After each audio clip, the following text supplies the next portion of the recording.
Hello friends, I Bhumika Mahida. Today we are going to celebrating a Teachers Day in our department of BHAVNAGAR University. So let's begin friends.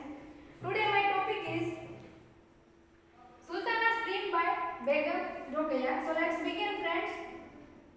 Rokeya Sakawat Hussain or Begum Rokeya was a 19th century feminist writer, educationist as well as social reformer.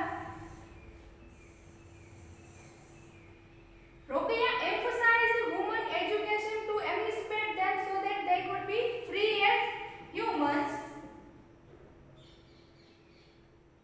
Sultana's Dream is a 1905 Bengali feminist utopian story. Utopia means a place or state there everything is to be perfect. It means in favor of human rights.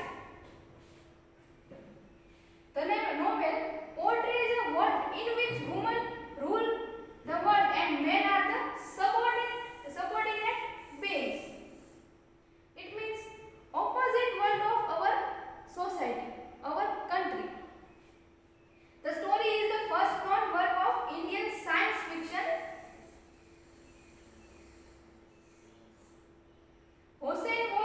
Hussain was an early feminist and the founder of Calcutta's first Islamic school of girls, as well as the Muslim women's organizations.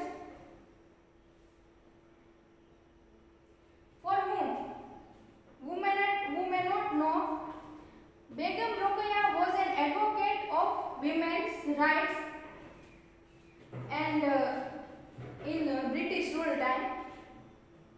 In the story begins with the narrator thinking lazily of the condition of Indian womanhood. Here in this image we can see she is Sister Sarah and she is our narrator.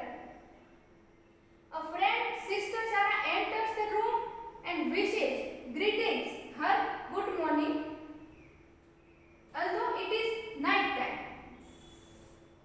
Sarah asks her to come outside and walk in the garden, and the narrator discovers that it is indeed light outside and the streets are filled with people. She finds that she means narrator. Narrator found that she is in Ladyland, looks around and sees that Ladyland is like a garden. She means to say that she was in a beautiful place. That's why she uses here garden. The streets are filled with flowers. The narrator says it is not safe for women to come out of the zenanas. Here we can see our narrator are afraid to walk in on the streets without zenanas. Zenanas means clothes, one type of clothes. Women's quarters because they are naturally weak, and Sister Sarah replies that this is only true when men or wild animals are out in the streets. Here the reference comes. Sister Sarah compares men with wild animals. She says that she as well as compares that idea of keeping women indoors while men roam free to locking up the sand and letting the insect loose because men are more capable of harm. One very beautiful sentence comes here that she says that, means Sister Sarah says that lions are stronger than men, but that does not mean that they will rule over the world. It is very true sentence. It is very appropriate for our world also, not even in this novel.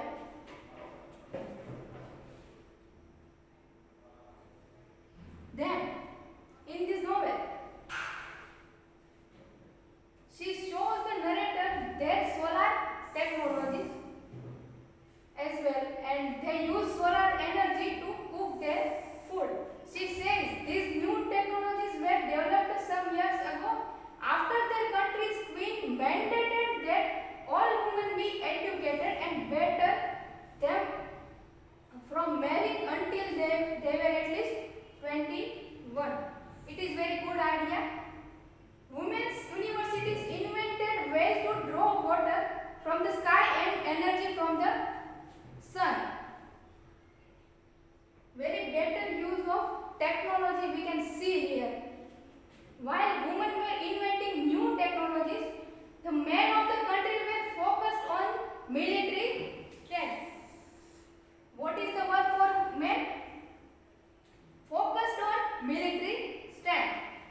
they were laughed at the women's inventions. The women sought revenge. Though the lady principals of the two women's universities advised them not to respond by words but by action. This is very good thing we can say in this novel, that they want to take revenge, but not by respond, not by speaking, but by action.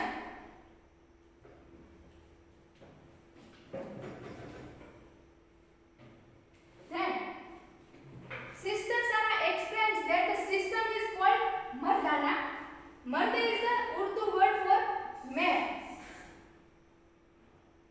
Ever since the Mardana system, there has been no crime and no need for the criminal justice system. Sister Sarah continues to explain how the women of Ladyland save labor. Fields are tilled by machine. There are no railroads or paved streets, so there are no railroads or streets extends also. A sprinkler system keeps everyone cooling in summer, as well as stored solar energy keeps them warm in winter. Their religion is based on love and truth. No one is punished with death. Any offenders are simply banished, though they are forgiven if they repent.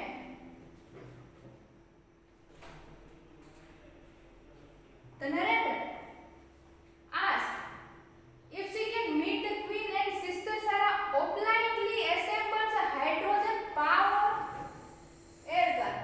Here, the narrator wants to meet their queen of that country.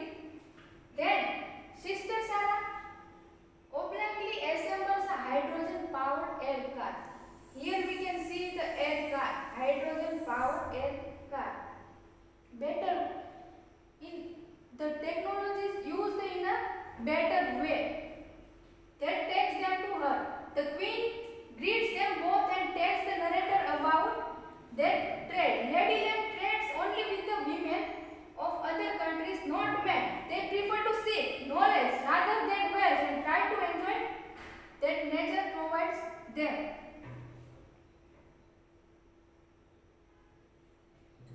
They use technology, but how can they use technology? From the natural sources, from the sun, water, natural things, etc. The narrator tours Ladyland but wakes up to discover she is back in her chair in India. Ladyland was all a dream. At the end, what we can find? We found that the narrator tours Ladyland but wakes up to discover she is back in her chair in her home. These all are dreams.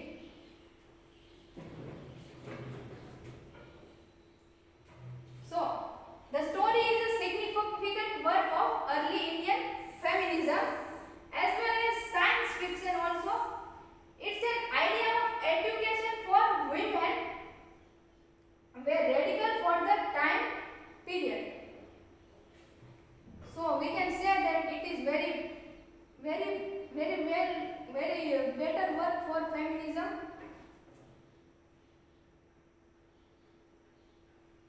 So thank you very much, friend. Don't forget to appear in online quiz. For appearing in online quiz, you will get a certificate for that. And thank you very much, friends.